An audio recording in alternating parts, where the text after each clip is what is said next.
This is News Talk. This is Sinead Ryan back with you on the Home Show on News Talk. We're joined now by estate agent Lorraine Mulligan. Lorraine is from Remax Results in Lucan. Thank you for joining us today. Now, you have a particular, what would I say, speciality or emphasis on home staging. Well, you tell us what it's all about. Thank you, Sinead. It's wonderful to be here with you, and thank you for the opportunity. Basically, home staging is exceptionally important when people decide to place their property on the market, because we never get a second chance to make the first impression. So home staging is very, very important because buyers comparative shop and people are in the middle of a price war and a beauty contest. So the prettiest houses get the most money. So it's really, really important that people present their houses properly for sale, because it does make a huge difference, Sinead.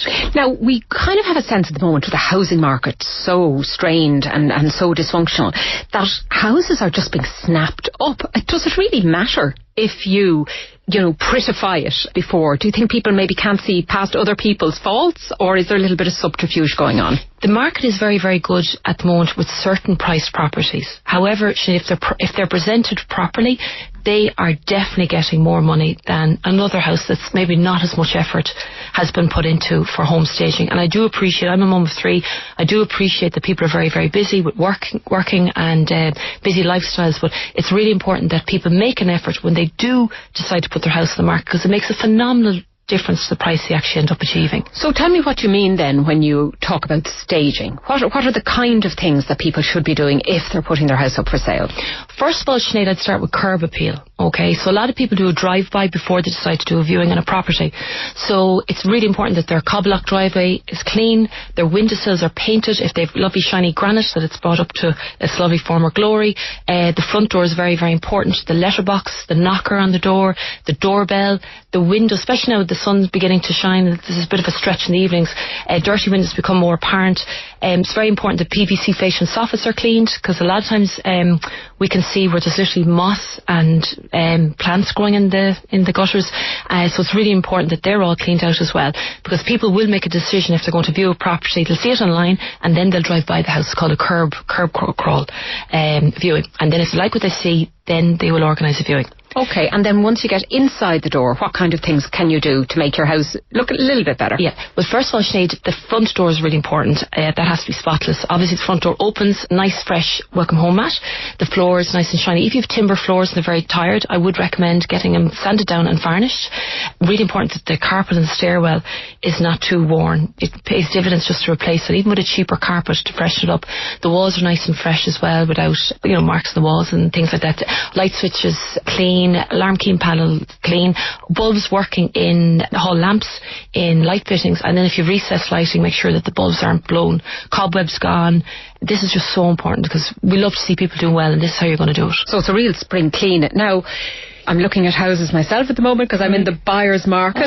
It's pretty hard, and you're going into other people's houses and you're looking. I mean, it is very difficult because I'm staging my own home at the moment, and you have children's clothing, you have toys, you've bicycles, you've clutter, you've maybe your kitchen, groceries, your fridge full. It's very, very hard just to keep everything away. It takes an awful lot of time, doesn't it? It does, Sinead. It's tough. It is tough, but we have to speculate to accumulate, and it's important to put in a little bit of an effort. So I'd say to any mum on the run like you and me, I think it's very important that, if you do decide to sell your house, get a good deep clean, get it decluttered, because it makes it so much easier for you then when you go to view. A kitchen obviously is very, very important, where hygiene reigns supreme. So make sure you get your oven cleaned, because a lot of buyers actually look in the oven door. People can open your fridge door as well. Make sure your countertops are all washed down and nice and neat and non-greasy, that your sinks are sparkling, taps are sparkling, the floors are sparkling. And what kind of impression is that giving somebody? Because I know when you're buying a house, the first thing you're thinking about is, actually, I'm going to change all that, I'm going to knock down that wall, I'm going to have a different tile here. Do you really believe that just keeping it that clean, just people don't see past that and they think maybe if you're a bit untidy, maybe you haven't looked after your house, or what is that sense going on? I think now, with people being so busy, I fully appreciate where you're coming from, but with people being so busy now, people are tired. A lot of times there's 2 people working in a house. You, Sinead, if it's your second or third home, you're a trader upper, so you need 20% deposit to go down. So you're a busy lady, you're a mum on the run like myself, so you want to move into a house that at least is clean. Now, if you have to change tiles or carpets or flooring in time, you will do that, but you just want to move in with your bags and be able to settle down and relax. And I always think it's very important to live in a house before you start changing it around.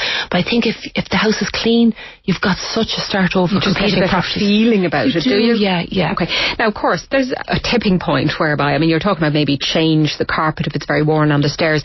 But to what extent are you going to go? Because if you're going to start repainting everything and changing the carpet, are you going to get your money back? You're an estate agent, you're selling all the time. Do people get their money back? There has to be a finite price per street or per house. I agree with you. What I would say to people, yes, they do, provided they don't go and spend like crazy money on a very expensive carpet. Like, you can do it on a budget, you can do it cheaply but very tastefully, but it is really important to do it, especially the market has been going up and up and up and up and up, and none of us know when it's going to start going down. A lot of people feel that maybe it's kind of coming near the top now, so it's very important to anybody selling to get as much as they can as quick as they can. And this makes a difference. Now, I know in certain parts of the country and in cities and indeed in rural areas, a lot of the homes on the market at any one time are what are termed executor sales. So these may be homes where elderly people lived or maybe haven't lived for a long time. They might have been in a nursing home. Yeah. The houses now would be probably on the shabby side of old-fashioned. Yeah. To what extent is it worthwhile? I mean, look, everybody knows, what kind of a house it is. You walk in, you see that, awful spirally sticky carpet and an old scullery in the back. Is it worth getting any new kitchen, boiler, carpets, curtains, or just say, do you know what, I'll take the hit in the price and just sell it as it is? It depends on the vendors and it depends on the people who are selling the property. And I appreciate with an executor's sale, there's huge emotion attached to it, because obviously somebody has lost someone they love. So I think it can only really be dealt with on a case-by-case scenario. And obviously, if anybody ever wants to contact me at lorraine@teamrain.ie, I'll always help and advise them. It depends on the property, it depends on the price range, it depends on the location. Sometimes with properties like that, I say, look, we've got to do our best with it and just smarten up the gardens, tighten them up, have the place decluttered. It's very, very important as well that people are aware that if a house is unfurnished, it doesn't get the same amount of money. It's not as attractive as a house that's unfurnished. Really? Yeah, it's extraordinary. Why? Because it just looks vacant and it doesn't look as if people can't see in their head where they put things? Yeah, actually, they can't visualise furniture in rooms, and with all due respect to gentlemen, women make a decision if a house is going to be bought or sold. So it's really important that the house is sparsely furnished. Even if it's old furniture, if it's an executor sale, I would highly recommend for people not to pull everything out of it. It's kind of like a little girl buying a dollhouse. It looks nothing without the furniture in it, or a young boy with a castle and soldiers. It looks so much better with the soldiers in it. So even though you might feel, well, look, everything's cleared out of Mammy's house now and it looks bigger as a result, you're saying that's not the case? No, I'd sparsely furnished. And this is from 19 years of experience.